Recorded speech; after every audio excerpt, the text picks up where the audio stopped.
pag-usapan natin itong nangyayari ngayon. Alam niyo naman na ang Security and Exchange Commission kinasuhan ng malalaking mga crypto exchanges katulad ng Coinbase at Binance. Okay. Sabi dito, the corrupt SEC will sue Binance and Coinbase but not FTX. Naalala niyo yung FTX, mga Lodi? Mas malala yung ginawa nila sa mga pera ng investors, pero bakit hanggang ngayon walang nangyayari dun sa mga team? Kasi magkasabwat, parang political agenda ang nangyari. Ngayon, kailangan pa rin nating tignan kung ano ba talaga ang mangyayari pagdating ng araw. Kasi yung SEC, kinasuhan niya din ang Coinbase dahil nga daw merong mga unregistered assets na nagtitrade dun sa Coinbase exchange. Okay? Ngayon, pagtitignan din natin, sa ngayon hindi pa natin nararamdaman yan kasi wala pa tayo sa mainnet. Pero pagdating ng open mainnet, ano sa tingin nyo? Habulin ng Security and Exchange Commission na ma-considered as security or ma-considered as commodity. Kasi nga, alalahanin natin na ang Bitcoin at Ethereum ay considered as commodity, hindi siya security, mga Lodi. Okay? Ano ba ang security and commodity? Okay? So una, ang securities. Securities are financial instruments that represent a claim on the issuer, such as stocks, bonds, and are regulated by the Security and Exchange Commissions. So, yung SEC yun ang bahala o nag-oversee or sila din ang mas makapangyarihang gumawa ng rules considering dito sa mga naipapataw kung paano yung regulations sa stocks or dito sa bonds. Okay? Ibig sabihin nito, mga Lodi, pag security kasi, yung asset na binili mo is considered security. You're expecting a return. Kaya ka nga pumasok doon, bumili ng stocks or bond kasi after a year or after 6 years, 5 years, gusto mong ibenta yung asset mo na yun dahil alam mo magdodoble o magtitriple. Ibig sabihin, meron talaga siyang return of investment, kumbaga. Okay. Pangalawa, itong dividend. Kung gusto mong bumili ng securities katulad ng stocks, nagbibigay yan ng dividend. Pwedeng every 6 months. Okay? Depende dun sa board of directors ng isang company. So, yun din yung ina-after ng mga stocks katulad ng Jollibee, tulad ng Ayala, nagbibigay ang mga yan ng dividendo, mga Lodi, pag nag-invest ka dun sa kanilang company or bumili ka ng stocks nila. Okay? So, they consider that as a security at taga-oversee dyan is itong Security and Exchange Commission. Kung may mga anomalyang nangyayari, sila yung bahala. Okay? Ngayon, ano naman ang commodity? Okay? Ang commodity is katulad ng corn, katulad ng trigo, or mga precious metal katulad ng gold and silver. Ngayon, ito na-considered as commodity ang Bitcoin at saka Ethereum. First, na-considered sila kasi nga traded sila kahit saan. And then pangalawa, walang pagmamay-aring entity. Decentralized. Okay? At ang nagdidikta dun sa prices nila, yung supply and demand. So, na-considered sila as commodity, hindi security. So, tandaan natin yung mga tatlong yun kasi dun natin ibabase din bakit sila naging commodity. Okay? Ngayon, dito sa commodity naman, itong Bitcoin nila mag-focus sa Bitcoin. Dito sa Bitcoin, free pa rin naman ngayon yan. Lahat ay pwedeng mag-mine kung gusto nila. Okay? Walang nagmamay-ari dyan sa Bitcoin. Andyan lang yan sa blockchain. At lahat ay free na magmina. Depende lang kung meron kang malakas na computer, pwede kang magmina or kahit ano naman makapagmina ka. Kaso lang, hindi na siya profitable kung yun yung gagawin mo, kung mahina talaga yung gamit mo. Ngayon, katulad din yan ng gold. Yung mga gold na nasa bundok, walang pagmamayari dyan. Kung meron kang gamit, pala, bareta, punta ka doon at alam mo kung ano maghukay ng gold, then gagawin mo. Ibig sabihin, pag may makukuha ka, profit mo yun, sa'yo yun. So, considered sila as commodity. Walang entity na may hawak na kung saan nasabihin sila ang pagmamayari. So, yun ang isang dahilan din na na-considered ang Bitcoin ay isang commodity. Ngayon, papasok tayo dito sa mga ibang projects na kung saan sinabihan silang security. Mag-fall kasi ang isang projects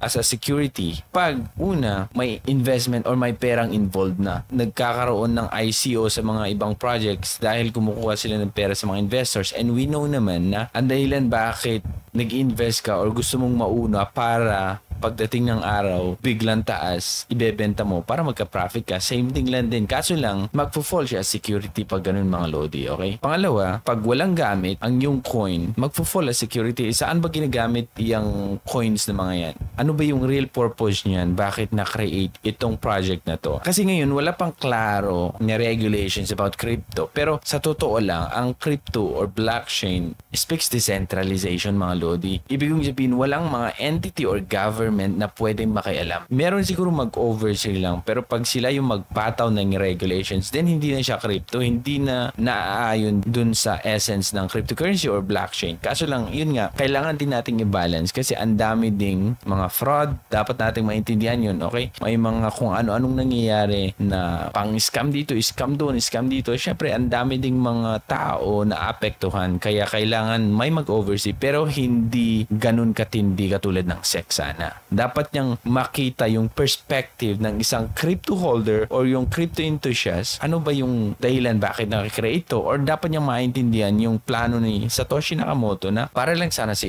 utility. Pero pag ang isang project ay walang kagamit-gamit kundi natitrade lang siya at nagkaroon pa ng ICO at nasa public na natitrade na siya sa mga centralized exchange, then hindi din siya magpo-fall as commodity. Di saan siya magpo-fall? Pwedeng patawan siya na security kasi nga hindi niya nasunod ano ba yung real purpose niya para matawag na commodity siya. Okay? Ngayon, punta tayo dito sa Pi Network. Dito ako nasabi na matalino itong founder, okay, ng Pi Network. Una, alam natin na merong gumawa nitong Pi Network. Meron tayong founder na tinatawag. Kaso lang, hindi sila yung company na hahawak dito sa network or dito sa ecosystem. Once mag-open mainnet ito, Lodi, sariling tatakbo na itong Pi Network. Walang control ang core team dito. Bakit ko yung sabi? Pag i-check mo pa lang dun sa white paper, Lodi, 80% ng coin is for community. Tapos yung natira na yun, hati-hatiin na sa core team, sa foundation, sa liquidity, sa exchange. Pero makita mo na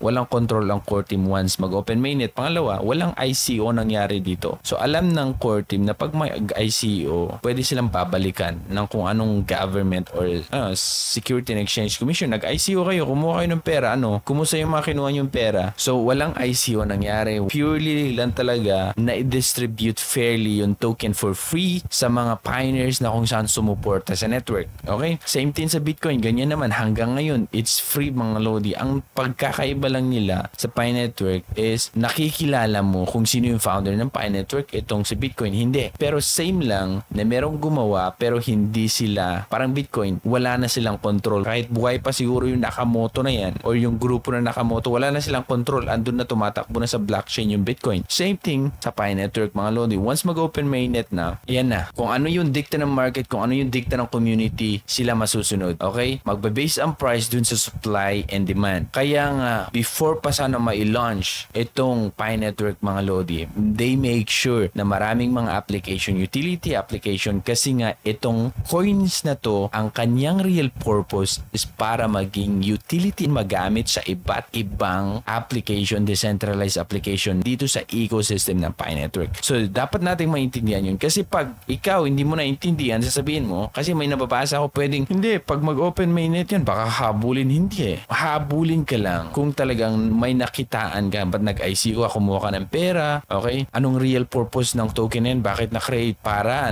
maging utility? Okay, maging utility. Asan na? Ginagamit nyo ba? Kung wala silang makita, asan pang gagamitan? Wala silang makita, pwede kayong habulin. So, this time, mga Lodi, etong Pi Network, etong core team, alam nila kung ano yung rules, regulations, na kung saan ginagawa nila ng paraan para talaga walang dehado pagdating ng araw, mga Lodi. Okay? So, chill lang tayo, mga Lodi. Kasi, ayan na naman, hackathon. Nagkakaroon ng hackathon, tapos nagagalit tayo. Pero di nyo ba alam na isa yan na dahilan bakit natin padamihin yung mga decentralized application na ma-build? Kasi, para marami tayong choices. Para talaga itong coins, Pi coins, is matawag na utility na magagamit. And masasabi ko naman na positive ako dyan. Bakit? Positive ako na nagagamit na natin. Ngayon pa lang na na-exchange na natin. You can use your Pi e-card. Okay, pay na magbayad. May mga transaction na bartering na nangyayari. Ibig sabihin, naggamit na natin. Kaso lang, kulang pa. How much more kung lahat is mabigyan ng chance ma-KYC at yung mga namina nila is na ibigay sa kanila. Ngayon, ang mangyayari dyan, syempre, gagawa sila ng mga transaction. Pag gumawa niya ng transaction, kaya bang i-handle ng iba't ibang application, yung utility application, yung mga transaction na yun. So, they make sure na maraming mga pagpipilian ng mga pioneers para smooth ang takbo pagdating ng araw, mga Lodi. So, ano sa tingin nyo? Ang Picoin ba ay utility or security? So, ayan lang, mga Lodi. Ako si Trogi and thank you so much for